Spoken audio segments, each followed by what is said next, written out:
Do not just be going out to anyone and everyone. Make sure your intentions are honorable. The way you represent yourself is honorable. Well, and I think that's the key.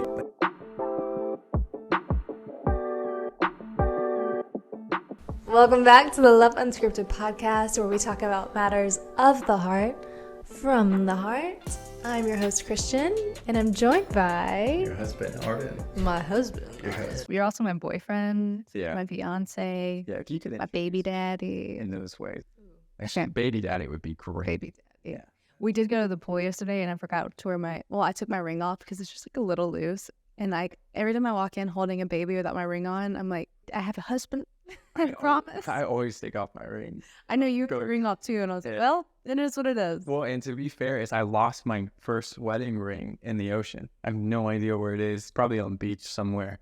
But we were throwing the football, and I dove to try to catch it, and the ring was just a little big, and the ball hit right on my palm, right on the ring, and just shot it right off my finger. And I could never get it. Yeah, I would always fiddle with it. But that's not what we're talking about. We're not talking about how to get. So if you find a ring in Florida, please contact. Beach, yes, it has been back, right? Oh yeah, I engraved it. Engraved into it. Sad. I was very sad about Well, that. 5th year anniversary. Coming up, but we're going to be talking today not about that. We're going to be talking about what actually started all of that for us, which is the world of online dating. I mean, the world of online dating, I feel like you go back 5 years ago when we got married and when we first started dating. We sound old. Yeah, it was like cringy to say that we met through Instagram. So we said it, we would always say a mutual friend. That mutual friend was Instagram. But now, even more so, online dating is extremely like normal. Yeah, like post-COVID, that's all. Yeah, people are meeting that way. And so there is some things to do with online dating just to make sure that, one, you're doing it well, two, you are having good conversations in that process, and then three, you're staying safe. You have to stay protect yourself. Yeah, very much so. Because who knows? So I think first and foremost, the question we're saying, like, can you online date? We say yes. Yeah. I would be careful where, and specifically more so the intention behind online dating. Yeah. Like, even more so if you're a guy. So wait, I can't start online dating on Tinder anymore? Especially not now that you're married. Is there another app that has taken over the place of Tinder? I'm sure there has. we should. Tinder was like, what, when we were in high school? But no, even further beyond that, I think Tinder was a thing. It was for hookups from what I Yeah, understand. exactly. It was strictly from hookups. So if you're going onto there with an intention of having Like a loose dating. long-term relationship, it would probably, you might be on different playing fields. Yeah. than the person So- you're coming after.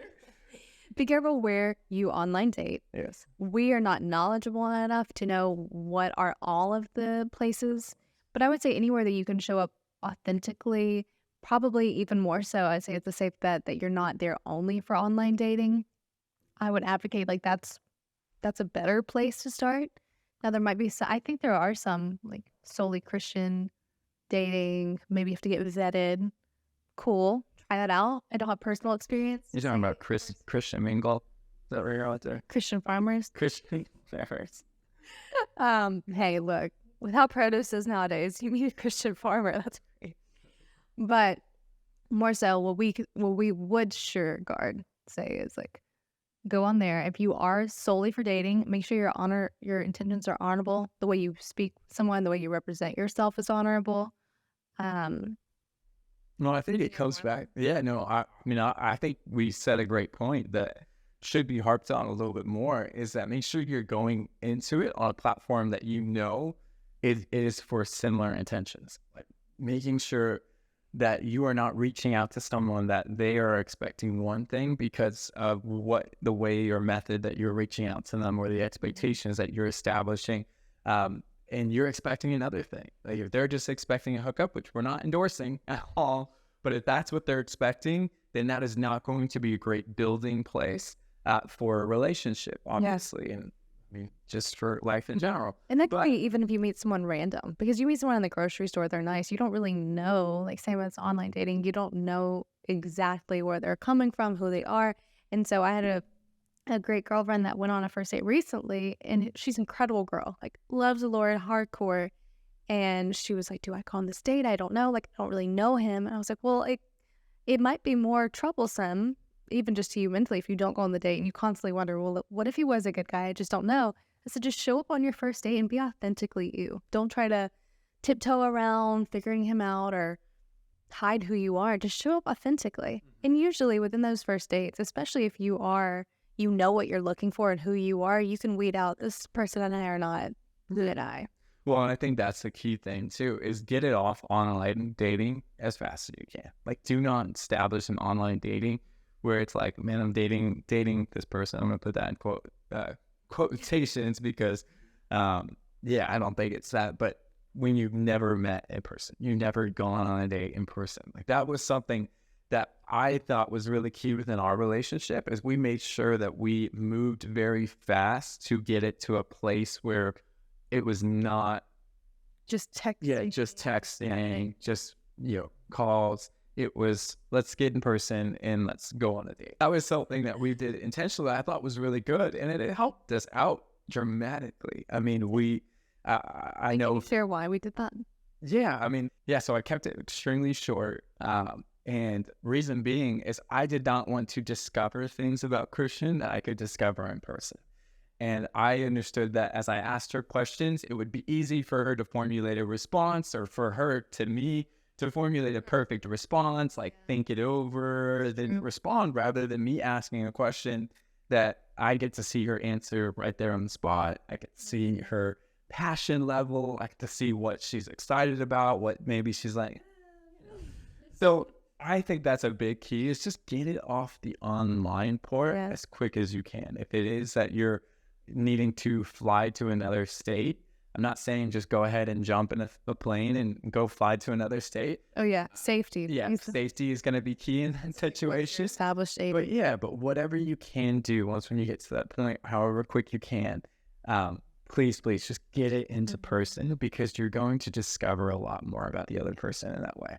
Yeah, I feel like once you're dating, you really need to know who you're dating and be intentional with that. And like, we were long distance, cross country, so there's no excuses. Well, we've been there, we know what it takes. But I think that's really good to move it off of just the online portal. I think another thing is, we're talking about safety, is maybe go on a group date at first, or a double date. And living in a big city, you don't know, and I don't say that to hinder everyone, but like, go on a group date for the first one, just safety, get to know this person.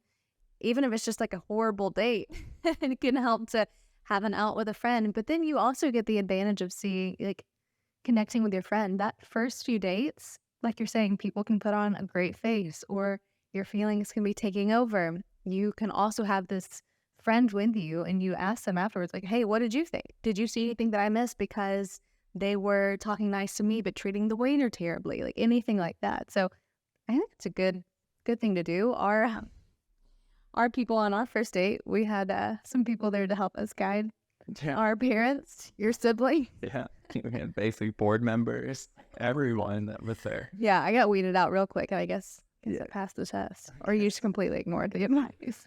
Maybe, yeah. I'm just kidding. 5 years later, you definitely passed. Definitely passed the test. But yeah, I think that's really key. Did you have conversations, like, really with your parents or brothers after our first date? Like, was that something that helped you? Yeah, of course. I mean, of course you have those conversations and intentionalities within those things. Also, though, at the same time is, they had a brief snapshot. And I think what we do too much to a degree is we get into right conversations with the wrong people. And we have too many voices to speak into those situations. So I know we're talking about online dating, but I'm just talking about dating, period. Is I think make sure that when you are in a relationship or wanting to enter into a relationship, that you are protecting who is going to be speaking into that relationship. Do not just be going out to anyone and everyone and being like, what do you think? I've got 10 friends. I'm going to go message all of them right now and tell them, like, what do you think? Or ask them, I've got 10 family members. Like, just be intentional with those voices that you're going to allow speaking over to those relationships, especially in those formative times. Because that's really important. That's really key. But I think some things that you should just be aware of in online dating is making sure that there is space and opportunity for you guys to have good conversation without it being overbearing. And I think that was something that I made sure and we did in our By relationship. revering, what do you mean in that context? Like if you haven't responded in, let's say an hour or 2 hours or something like that, that you're not getting 3 messages from that individual being like, hey, what are you doing? What's going on? Like, hey, I heard something funny, and like just continuing to reach out. Because I don't think that's a healthy place to be. I think also as well as part of life is to be fully present of where you are. And if you are solely focused in on this relationship that hasn't developed into a relationship, and that is trying to take all of your focus because it's continuing to keep messaging. I say that would be a little bit of a red flag. When we had text conversations, I would shut it off after a certain point. Like I just made sure that it was not going to be an ongoing like conversation that was just going to drag on or something like that. I would have it clear off, but also at the same time, it was not like I would just be like, all right, bye. It was, I would have it clear off. So then later on that night, Can I call you later? We continue this, or just say like, if you're like, yeah, I'm out with friends. Okay, like that's great. Have fun with your friends. I'll talk to you later. And It's nothing worse than being on a date or in a friend group and someone's just always on their phone. Exactly. You want to be present where you are. And I get it's hard with a dating relationship or long distance or you are online, but make sure you are living your relationships in a way that fosters depth and growth. Like, and have to say time. I think that leads to a good question is if you are online dating, what's the like time limit where it's like you are pouring way too much into showing up on this platform? Like what is a good, healthy, And when you mean time limit, do you mean like it's you're or like you're looking like it's all weekend and you've spent Friday night, Saturday night, Sunday morning online, like just chatting with people or swiping right. What's the please not start right with Tinder? I just don't. And what's the healthy like check of ooh, this might be too much? Like it's to me, it's similar to scrolling on your phone. Yeah. Social media can be a great space, but yeah, I know when I'm on there for too long and I'm not being fruitful with it. yeah, and I know this is gonna sound very cliche, and I know people maybe disagree with this, but I think really that the point when you stop looking is oftentimes the point when you really actually find someone. And I think if it becomes the dominating factor of every moment that you get free time, you're going into that and you're just swiping or not swiping, because I don't want to associate or even encourage someone to be on a platform like Tinder that is, hookup station or whatever it is. But if you are just constantly on that and looking, and that is what's taking up the majority of your time whenever your thoughts are, not busy with something else, then yeah, I think that's going to be an unhealthy place. I think if you utilize it more from the standpoint of similar to the texting conversations that we're talking about, where it's, hey, this is something that I'm aware of, but I'm not going to let it dominate my whole situation. So I'm not going to let it dominate my day. I think that's a lot healthier place to do. And then also you're allowing this person to not become a definite staple in your life where you don't fully know them. Like that is a major thing, because I know in the past that you can have a conversation with an individual online and then you meet them and they're completely different in person, and not you. That's gosh, but you meet them and they're completely different in person, and it's like, oh man, all that time I just spent in this image of the person that I just built in my mind was actually not the reality of it, and you feel bad about that and you feel like you wasted time, or you get so ingrained of thinking that image of that person that you created because of your time fixating on it. Yeah, you try to still impose it onto them even though that's not who they really are, and you overlook the red flags. And I think that's one of the best things you can do. Online dating can be facade dating if you don't actually know how to move it to the next category. So that's great advice for figuring this person out. Is this someone I want to date? And to what you said of when you stop looking, you find the one, and how to know like how much is too much.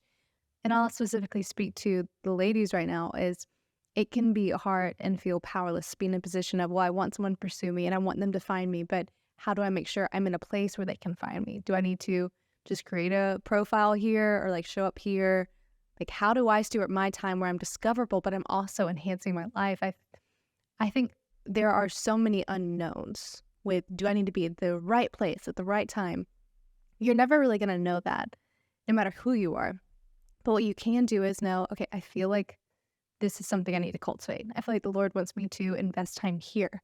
I feel like this is a career I want to pursue and I need to do X, Y, and Z to get there. Like, don't negate the power in becoming who you're supposed to be and like the possibilities that come with that, because you can spend every day, every hour of every weekend on a platform and meet someone that's great, but you don't even know yourself from a place of, I feel comfortable presenting who I am. When they ask me who I am, I don't feel like these qualms or this uncomfortability with like, well, I do this and this and this. Like, you have the well-ventured time of, I'm so-and-so. This is what I love about myself. This is who I am. This is what I'm interested in.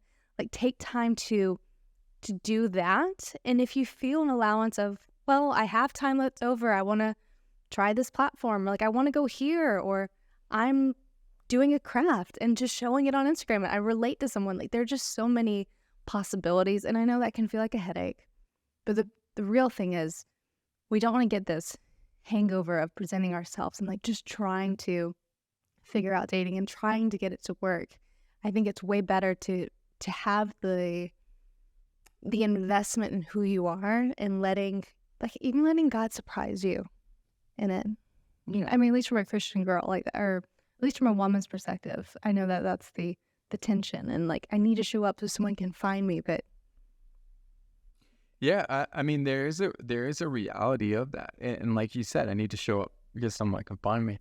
I love the way that you are framing that out, because I think about Ruth in this instance. Is Ruth was not going to the fields to find Boaz. Like, she was going to the fields to just go about her life and do the things that she needed to do to ultimately survive and provide for her mother-in-law. And in that process of her going to the fields, she met her husband. And I think it's an amazing testament, because if she wouldn't have gone, then there would be no connection. And so there is a process of like actually going out there and putting yourself out there. But I love that it was not for the sake of putting yourself out there. not for the sake of putting yourself out there. It was for, hey, this is what I'm supposed to do. This is what my purpose is right now. And I'm going to be found in that purpose. And in that purpose, I was discovered. And I love that she was outlandish for the right reasons. She didn't go there and say, Naomi didn't say, hey, I know that there's this good looking guy named Boaz. You should go out there and like just try to get him to notice you.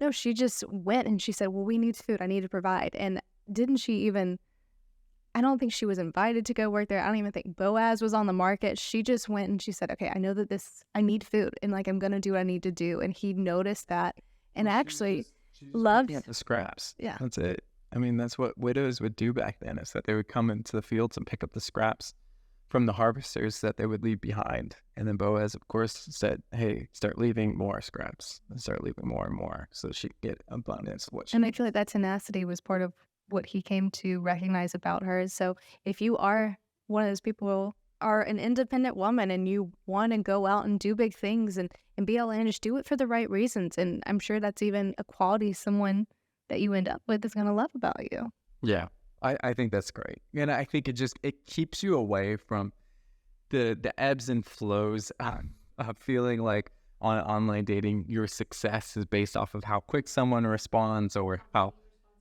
long the response is. It's just, there's so much more purpose within that. And so just continuing to foster that, stay safe on those platforms, stay in a place where you're having good, healthy conversations, that you're having purposeful conversations.